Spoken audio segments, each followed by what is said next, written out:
Shalom, wonderful person. How you doing today? So the cat and I got out of Tel Aviv and made it back home to Samaria. And so here we are. And the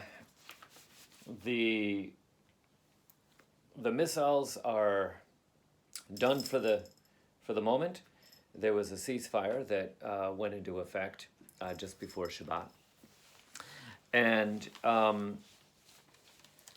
when the firing starts up again, keep an eye out. I'm warning you now, just giving you the alert because this is the way it always happens.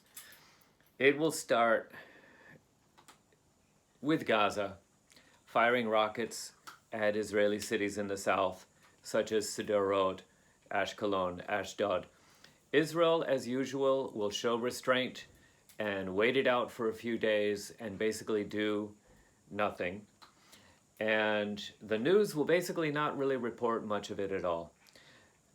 The day that Israel decides to fire back against the militants in Gaza, that is the day that the media will be in an uproar and outraged about the terrible stuff that Israel is doing against the Palestinians in Gaza. But for now, the ceasefire is holding. But take a look here in this morning's Jerusalem Post.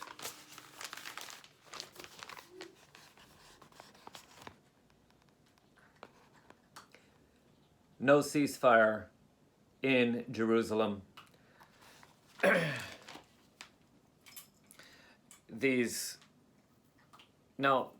These Arabs in Jerusalem might actually be Israeli citizens. So there's a difference there. Or they might be Palestinians, which when we use those words, I want to explain what we mean. A Palestinian is an Arab who is living under an Arab government. If they're located in Israel, then that would be under the Palestinian Authority government. There are also Palestinians that are located in Jordan, in Lebanon. In fact, Jordan, last I checked, had a majority population of Palestinians. So it was once around 80% of the population of Jordan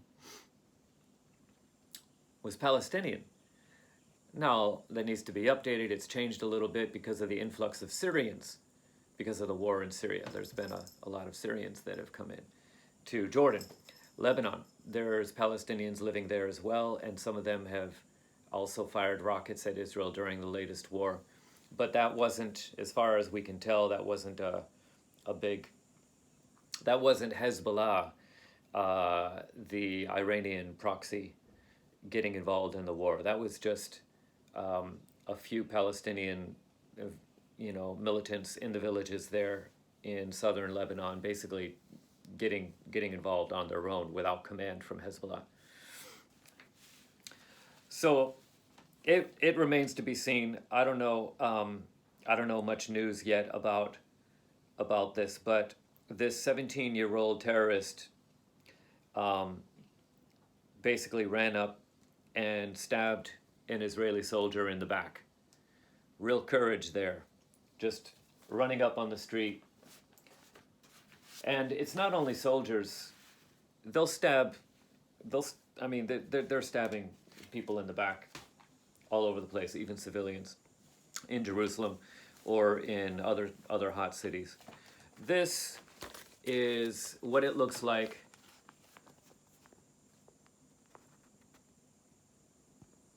when there's missiles falling. This is a shot from the side of the road, on the road between Ashkelon and Ashdod. A mother with her children, they hear the sirens as they're driving. So they park the car on the side of the road. You can see a few other cars there on the side. And they jump out of the car, get away from the car a little bit, because if the car takes a direct hit, then there's going to be a lot of fire and shrapnel and damage because of the car.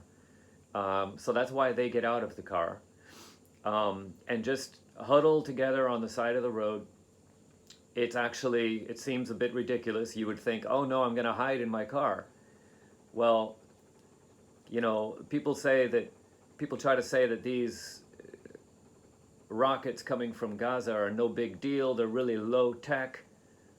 Doesn't matter, low tech. They do a lot of damage, and you're a sitting duck if you're just sitting there in the car thinking that some bits of steel and aluminum and glass are going to give you any protection. It just doesn't help. And you know, think about your children. Think about the trauma of growing up this way. So I'm going to share a little bit about what I saw in Tel Aviv during the 11 days of terror, the 11 days of rocket warfare. And again, just to kind of further specify the words and the meanings of the words, a rocket is basically a ballistic missile. It can be aimed, but it's not self-directed and it can't be directed. It's basically a bullet. What they're doing is they're using water pipes to stock them up and put points on the tip and fill them up with explosives and basically giant bullets. That's what we mean when we say a rocket. Okay, but it's not that they just kind of go in random directions. A bullet doesn't go in random directions. You can fire a bullet and you can aim it quite accurately. Depends upon the quality of everything involved, all the equipment. So when you see those pictures, some of those nighttime shots that were so going viral, you see a whole bunch of rockets being fired at Israel from Gaza, and all of those are shining in the night. These bright yellow or bright white trails shooting straight from the ground, straight all in one direction like that. And then you've got a bunch of curvy lit up trails up in the air over here. Those are Israeli Iron Dome missiles that are kind of like heat-seeking missiles, but they use a lot of different technology besides just heat. And they're trying to, these rockets that are fired up in a straight line, these missiles are going around up there trying to find out how to intercept them. So those are extremely high technology missiles. When you think about the kind of missiles that are used to knock out airplanes or helicopters from the sky, those are pretty decent technology, but these ones are even higher technology and they're also quite expensive. So it costs very, very little to create these kind of rockets, and it costs a lot to create these kind of missiles. So that's just to explain those pictures there. So I'd like to share, you know, the first night in Tel Aviv, which was the day after the missiles started, the rockets started attacking in Jerusalem. The next day they started attacking in Tel Aviv. And that was a really rough night, not much sleep there that night. And hold on, I'm just gonna open the door here and let the cat out. Cat wants to go. Cat wants to run. Go ahead. Go ahead. Go ahead. All right. Just kind of leave that ajar here for the cat to be able to get back in if he needs to. There's a black cat in the neighborhood that is kind of a bully. So I want my cat to be able to get back in here quickly if he needs to. But he's usually pretty tough. He stands his ground and guards the home here from the black cat, who seems to be a stray cat hanging around in the neighborhood. There's two of them. One of the black cats is pretty cool and mellow, and he's got an owner. And the other black cat has no collar, doesn't seem to have an owner, and he's the one that's causing problems in the neighborhood and instigating. And it's the Arabs that are instigating problems here in this neighborhood. This season of rocket firing against Israel was preceded by a few weeks of rioting, and that was during Ramadan, the Muslim holiday. A whole bunch of days of fasting during the day and feasting at night. And that is often spiritually a very difficult time here in the land because of just the spiritual implications of that. So the next day or the day after, the rockets began in Tel Aviv when I was there with the cat in the area south of Tel Aviv in the city of Bat Yam. So there were rockets that night, as I reported on my videos, starting at 8:45 p.m. and running until 9:15 p.m., half an hour of rockets and explosions outside, with the Iron Dome knocking them out. Went to sleep that night and woke up again with more air raid sirens waking me up. Ran and got the cat, brought the cat back into the bomb shelter, shut the door. I couldn't manage to get the iron plate shut for the window. So the window was not protected. The bomb shelter was not really secure, and there was a lot of explosions outside at 3 a.m. Then the alarms started going off again at 4 a.m. And more explosions outside. And again, as I recall, at 5 a.m. and there were no explosions outside, and the alarms basically stopped within a few seconds. Basically, when the Iron Dome system figured out, with the technology and with the human operators, that Bat Yam was not going to receive any of the rockets. None of them were heading in the direction of Bat Yam, but they were heading into the direction of other parts of the Tel Aviv area.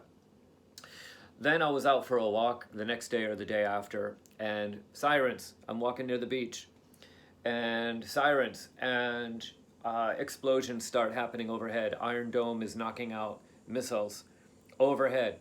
I see one guy walking with his girlfriend. She's traumatized, and he's trying to comfort her and trying to bring her over next to this aluminum fence. Aluminum fence is not going to provide any protection at all, but it's kind of just a psychological protection.